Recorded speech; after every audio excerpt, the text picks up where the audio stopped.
The city of New York had a Jewish archbishop. That's right. Cardinal John Joseph O'Connor, former Archbishop of New York, was born to a Jewish mom. And she was born to a Jewish mom. In fact, her father was a rabbi and a kosher butcher. All of that means that according to traditional Jewish law, Cardinal O'Connor was Jewish. And that's not just some joke. It's actually not the first time it's happened. The Archbishop of Paris, Jean-Marie Lustiger, was also born Jewish. He was converted as a child by the family that was hiding him from the Nazis and chose to remain inside the church which was responsible for saving his life. He always acknowledged that he was both a member of the Jewish people and a Catholic. But this story is different. Lustiger's story was a story of running away. This, in fact, may be more of a story running toward something. It's a story that's deeply American.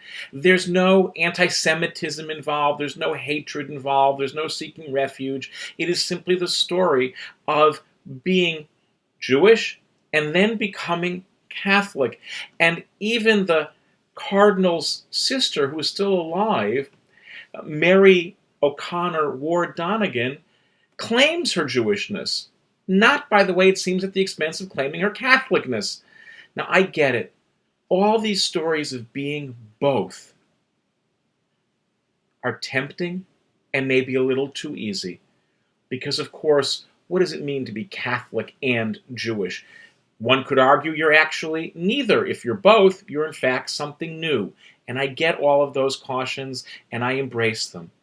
But I also know that to live at a time, really the first time ever in 2,000 years, when Christians and Jews, in America at least, more of us, by a huge measure, would rather make love to each other than murder each other, and can imagine holding both of these identities together, there's something deeply promising about that. No, it's not simple, and no, I don't think we should go for easy answers on questions of identity. But I do know the story of Cardinal O'Connor and the story of his sister Mary.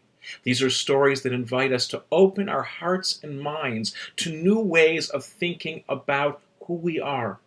Ways that, whatever they mean, would at least allow us to publicly acknowledge and honor all the traditions that shape our lives, even if we make ourselves at home in one of them.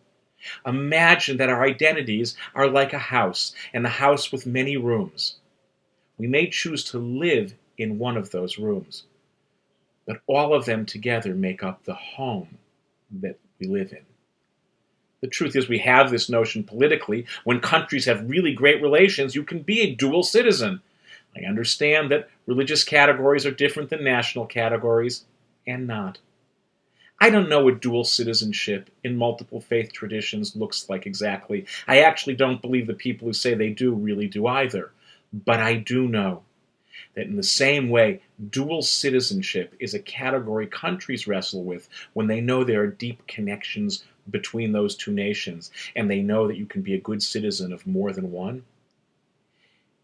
We should at least think about what that could mean when it comes to faith and spirituality.